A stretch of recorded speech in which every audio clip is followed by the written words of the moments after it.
ஆண்டவராகிய இயேசு கிறிஸ்துவின் இனிய நாமத்தினாலே இந்த வருடத்தின் 4வது மாதத்தின் 1வது நாளிலும் உங்களை சந்திப்பதிலே மிகவும் மகிழ்ச்சி அடைகிறேன்.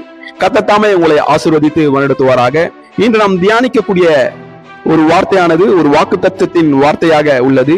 சங்கீதம் 65:11 வசனம் யுதமாக சொல்கிறது, வருஷத்தை உம்முடைய நன்மையினால் முடிசூட்டுகிறீர், உமது பாதைகள் நெய்யாய் பொழிகிறது. ஆமென். அன்பு சகோதர சகோதரிகளே, வருடம் என்பது இந்த மாதம் ஒரு நிதி ஆண்டுக்குரிய துவக்கமாக உள்ளது. பினான்சியல் இயரின் தொடக்கமாக உள்ளது. ஒரு நிறுவனமானது தன்னுடைய நிதி அறிக்கையை அறிவித்து அதன்படி துவக்கத்தின் முதல் நாளாக இந்த மாதம் உள்ளது. இந்த மாதம் அநேகருக்கு அநேக எதிர்பார்ப்புகள் இருக்கும். தன்னுடைய சேலரி இன்கிரிமெண்ட், ப்ரொமோஷன் போன்ற காரியங்களை எதிர்பார்த்து அநேகர் இருப்பார்கள். அவர்களுக்கு தேவன் சொல்லும் வார்த்தையானது, வருஷத்தை உம்முடைய நன்மையினால் முடிசூட்டுகிறீர்.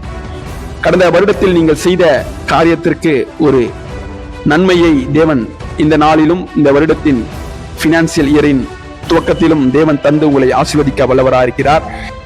இதன் அர்த்தமானது, தேவன் நம்முடைய ஆண்டின் ஆரம்பம் முதல் முடிவு வரை நம்மோடு இருக்கிறார். நம் ஆரம்பம் எப்படி இருந்தாலும் தேவன் நம்மை நன்மையினால் முடிசூட்ட வல்லவராயிருக்கிறார். சில நேரங்களில் நம் வாழ்க்கை சிரமமாக இருக்கும்.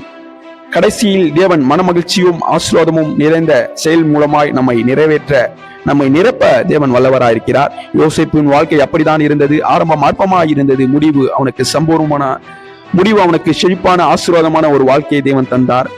தேவன் நம்மை நடத்தும் வாழ்க்கையானது செழிப்பும் வளமும் நிறைந்த ஒரு நல்ல வாழ்க்கையாக அமைகிறது. நெய் என்பது செழிப்பு, ஆசீர்வாதம், வளம் என்பதை குறிக்கும்.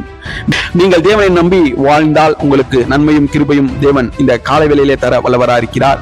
தேவனுக்கென்று முதலாவது தேவனுடைய ராஜ்யத்தையும் அவர் நீதியையும் தேடுங்கள், அப்போது உங்களுக்கு கூட கொடுக்கப்படும் என்று தேவன் சொல்லியிருக்கிறார்.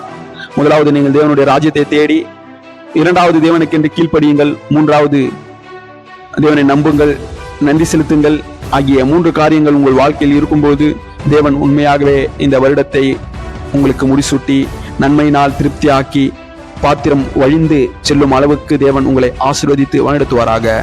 கர்த்தர் தாமே இந்த மாதத்தின் துவக்க முதல் முடிவு பரியந்தம் உங்களோடு இருந்து உங்கள் தேவைகளை சந்தித்து உங்களை மனமகிழ்ச்சியுடனே, சமாதானத்துடனே, சந்தோஷத்துடனே வழிநடத்த தேவன் அனுக்கிரகம் செய்வாராக. கர்த்தர் தாமே உங்களை ஆசீர்வதித்து வழிநடத்துவாராக. God bless you.